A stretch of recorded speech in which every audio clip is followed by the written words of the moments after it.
نحمده ونصلي على رسوله الكريم اما بعد فاعوذ بالله من الشيطان الرجيم بسم الله الرحمن الرحيم يا ايها الذين امنوا كتب عليكم القصاص في القتلى الحر بالحر والعبد بالعبد والانثى بالانثى فمن عفي له من اخيه شيء فاتباع بالمعروف واداء اليه باحسان ذلك تخفيف من ربكم ورحمة فمن اعتدى بعد ذلك فله عذاب أليم ولكم في القصاص حياة يا أولي الألباب لعلكم تتقون۔ اے ایمان والے لوگو، فرض کیا کہ تم پر قصاص مقتولوں کے بارے میں، آزاد کو آزاد کے بدلے میں، غلام غلام کے بدلے، عورت عورت کے بدلے، بس وہ شخص جس کو معافی دی گئی اس کے بھائی کی جانب سے کچھ بس مطالبہ کرنا ہے معروف طریقے سے اور ادا کرنا ہے اس کو احسان کے ساتھ۔ یہ آسانی ہے تمہارے رب کی طرف سے اور رحمت، پر جو کوئی تجاوز کرے گا بعد اس کے تو اس کے لیے دردناک عذاب ہے، اور تمہارے لیے قصاص کے قانون میں زندگی ہے اے عقل والو، تاکہ تم متقی ہو جاؤ۔ صدق اللہ العظیم وصدق رسولہ النبی الکریم ونحن علی ذلک من الشاہدین والشاکرین والحمد للہ رب العالمین۔ اللہم صلی علی سیدنا محمد النبی الامی وعلی آلہ واصحابہ وسلم تسلیما۔ برادران محترم، اسی آیت پہ آج یہ تیسرا درس ہو رہا ہے۔ اللہ تبارک و تعالی نے اس امت کے لیے قانون قصاص ذکر فرمائے اس آیت کریمہ میں، قصاص نفس، کہ جو انسان دوسرے کو جان بوجھ کر بلا وجہ قتل کر دے تو اب قاتل پر قصاص لازم ہے۔ اگر عمداً اس نے قتل کیا ہے تو قصاص لازم ہے۔ قتل یاد رکھنا ایک گناہ کبیرہ ہے، اور قرآن پاک نے ایک جگہ ارشاد فرمایا، قتل اتنا بڑا جرم ہے کہ ایک انسان کا قتل گویا کہ ساری انسانیت کا قتل ہے، پوری انسانیت کا قتل۔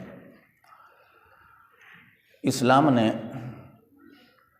قتل نفس کو حرام قرار دیا ہے، مگر 3 اسباب ہوں اگر تو پھر کسی انسان کا قتل کرنا جائز ہو جاتا ہے۔ نمبر 1 کہ وہ دوسرے کو قتل کر دے، اس کو قصاص میں قتل کیا جائے تو قصاص میں قاتل کا قتل ہونا جائز۔ نمبر 2، شادی شدہ ہو کر زنا کر لے اور اس کا زنا اس کے اپنے اقرار سے یا 4 گواہوں سے ثابت ہو جائے تو زانی کا قتل کرنا جائز۔ نمبر 3، وہ شخص جو مسلمان ہونے کے بعد اسلام سے مرتد ہو جائے، کسی دوسرے دین کو اختیار کر لے تو مرتد کی سزا قتل ہے۔ یہ وہ 4 جرائم ہیں کہ جن کی بنیاد پر حکومت اسلامیہ کے اندر کسی انسان کا قتل جائز ہوتا ہے۔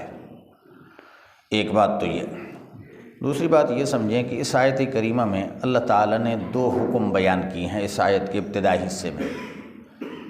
ایک کہ قتل عمد کی صورت میں قصاص واجب ہے، اور دوسرا حکم یہ ہے کہ قصاص کے اندر مماثلت واجب ہے۔ مماثلت کا معنی یہ ہے کہ ایک انسان نے دوسرے کو قتل کیا ہے، اگر آزاد نے آزاد کو قتل کیا تو آزاد کو قتل کیا جائے، اسی قاتل کو۔ اگر غلام نے غلام کو قتل کیا تو اس غلام کو قتل کیا جائے۔ عورت نے عورت کو قتل کر دیا ہے تو قتل کرنے والی عورت کو قصاص میں قتل کیا جائے۔ یہ ہے مماثلت۔ اب اس کی ایک دوسرا پہلو ہے۔ دوسرا پہلو یہ ہے کہ اگر غلام کو آزاد قتل کر دے، ایک صورت غلام کو آزاد شخص قتل کر دے۔ نمبر 2، عورت کو مرد قتل کر دے، تو آیا غلام کے بدلے میں آزاد کو قصاص میں قتل کیا جائے گا یا نہیں؟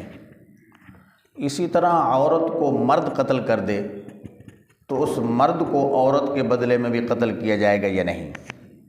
یہ آیت کریمہ اس حکم سے ساکت ہے، خاموش ہے۔ قرآن کریم نے دوسرے مقام پر سورہ مائدہ کے اندر اس قانون کو ذکر فرمایا، اور اس آیت کریمہ کی تائید حضرت امام ابو حنیفہ رحمہ اللہ فرماتے ہیں ان النفس بالنفس، کہ نفس کو نفس کے بدلے میں قتل کیا جائے، ایک جان کو جان کے بدلے میں۔ اب اس قانون کے تحت کیا ہے کہ اگر آزاد غلام کو قتل کر دے تو آزاد کو بھی قتل کیا جائے گا، اگر عورت کو مرد قتل کر دے تو عورت کے بدلے میں اس مرد قاتل کو بھی قتل کیا جائے گا۔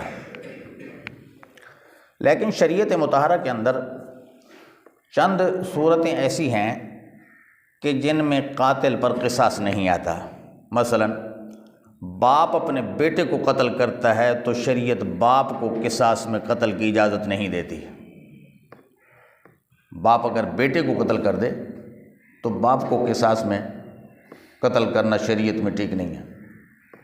البتہ اس کے برعکس صورت ہو، اگر بیٹا باپ کو قتل کر دے تو بیٹے کو قتل کیا جائے گا۔ اسی طرح غلام کو اپنا آقا، اپنا مولا جو اس کا مالک ہے، اگر اپنے مملوکہ غلام کو قتل کر دے تو اپنے مملوکہ غلام کے قتل کے بدلے میں بھی اس کے آقا کو قتل نہیں کیا جائے گا، اس میں بھی یہ قتل قصاص نہیں ہوگا۔ تو یہ احادیث میں یہ صورتیں چند ہیں جو قصاص سے مستثنیٰ ہیں۔ باقی اس آیت کریمہ میں اللہ تعالیٰ نے ایک حکم یہ فرض کیا کہ جو قاتل عمدن قتل کر دے کسی کو تو اس کے بدلے میں اس کو قتل کیا جائے، اور دوسرا یہ کہ اس قتل میں مماثلت ہونی چاہیے۔ تیسرا حکم فمن عفی لہ من اخیہ شیء، قرآن کا انداز دیکھیں کتنا نرالا ہے۔ ایک شخص قاتل ہے، دوسرا مقتول ہے، مقتول تو گیا، اب مقتول کے ورثاء ہیں، مثلا مقتول جو قتل ہوا ہے اس کا بیٹا ہے، خاندان ہے۔ اب شریعت قرآن اس آیت کریمہ میں قاتل کو مقتول کے وارث کا بھائی قرار دے رہی ہے۔ یہ ضمناً یا کہتے ہیں اشارتاً ترغیب ہے معافی کی، کہ اگر قاتل کسی طیش میں آ کر، جذبات میں آ کر اس نے یہ جرم کر لیا ہے تو مقتول کے وارث کو چاہیے کہ بھائی بھائی کو معافی کر دیتا ہے تو اس کو معاف کر دے تو بہتر ہے۔ تو گویا کہ یہ ترغیب ہے معافی کی۔ اب مثال کے طور پر مقتول کے دو بیٹے ہیں، شریعت نے دونوں کو کامل حق دیا ہے ابتداءً کہ وہ متفق ہو جائیں کہ ہم نے باپ کے قاتل سے قصاص لینا ہے تو قصاص لے سکتے ہیں۔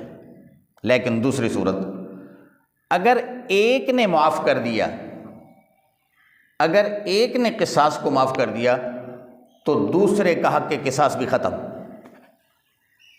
چار بیٹے ہیں، چاروں کو حق حاصل ہے قصاص کا، لیکن چار میں سے ایک بیٹا قاتل کو اپنے باپ کا خون ویسے معاف کر دیتا ہے، یا اس سے کہتا ہے کہ جناب میرے حصے کی دیت دے دے، میں آپ سے قصاص کا مطالبہ نہیں کرتا۔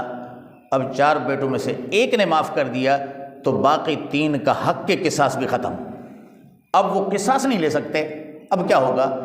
ایک کے معاف کر دینے سے قصاص کلیتاً ساقط، اب جس نے معاف کیا ہے اس کا حق کی دیت بھی ختم۔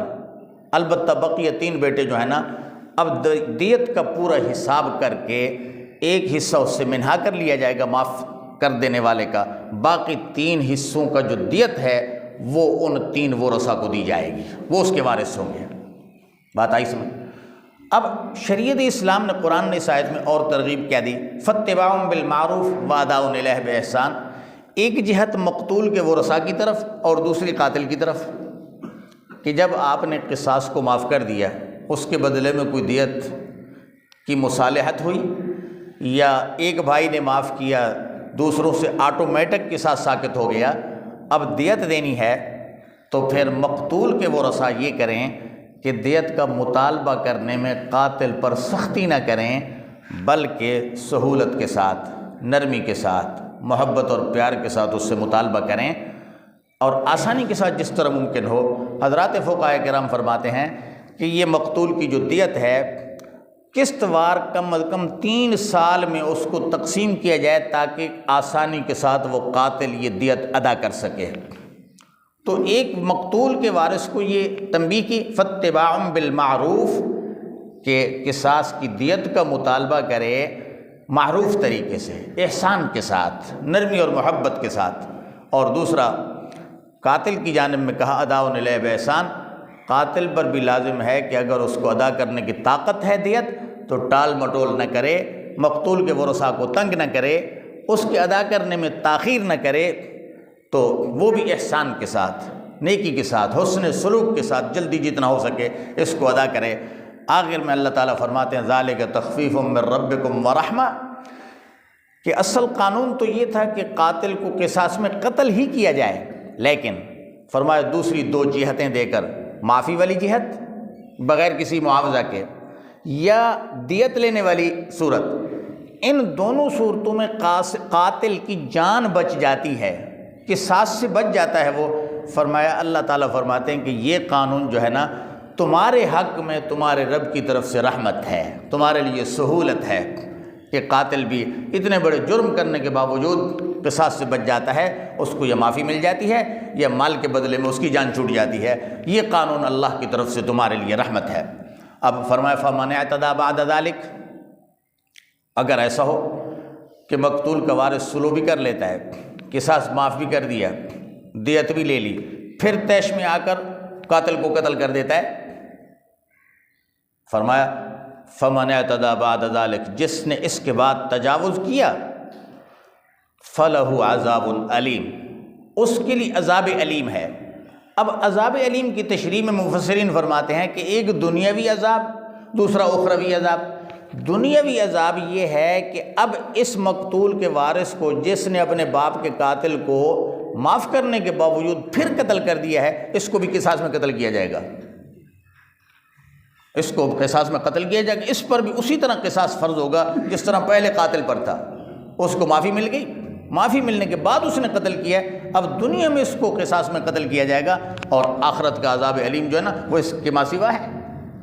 تو اب اسلام معافی دینے کے بعد کسی صورت میں اس قاتل کے قتل کی اجازت نہیں دیتا، اس سے پرہیز کرنا چاہیے۔ اگلی آیت کے اس میں فرمایا وَلَكُمْ فِي الْقِصَاصِ حَيَاتٌ يَا أُولِي الْأَلْبَابِ، کہ قصاص کے اس قانون میں تمہارے لیے زندگی ہے، قصاص کے قانون میں تمہارے لیے زندگی ہے۔ اب سوال یہ ہے کہ قصاص میں زندگی کس طرح ہے؟ اس کا جواب واضح ہے کہ اگر قصاص کے اس قانون پر جس مملکت میں عمل داری ہو، عمل درآمد ہو، تو اب جو شخص کسی دوسرے انسان کے قتل کرنے کا ارادہ کرے گا، اگر اس کو پہلے سے مملکت کے قانون کا علم ہے کہ اگر میں نے اس اپنے دشمن کو یا اپنے مخالف کو قتل کر دیا تو میں خود بھی قصاص میں قتل کیا جاؤں گا، بچ نہیں پاؤں گا، تو کیا خیال ہے وہ قتل کا ارتکاب کرے گا؟ عقل مند ہے تو قتل نہیں کرے گا، جاہل ہے، حد سے زیادہ اناڑی ہے، ضدی ہے تو کر لے تو کر لے، ورنہ اگر اس قانون پر عمل درآمد ہو تو وہ خود بھی اس جرم سے بچے گا۔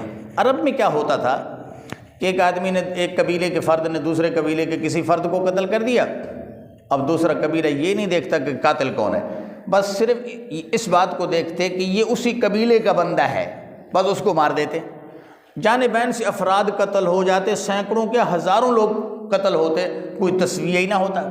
اسلام نے قانون قصاص دے کر کہ جس نے قتل کیا ہے اس کو قتل کرو، باقی افراد کا جرم نہیں ہے، تو دوسروں کے قتل کا کیا معنی؟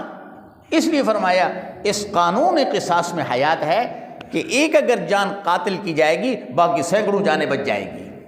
اللہ تعالیٰ سے دعا ہے اللہ تعالیٰ ہمیں قرآن کریم کی ان ہدایات پر، ان قوانین پر مکمل عمل کرنے کی توفیق عطا فرمائے۔ وآخر دعوانا ان الحمد للہ رب العالمین۔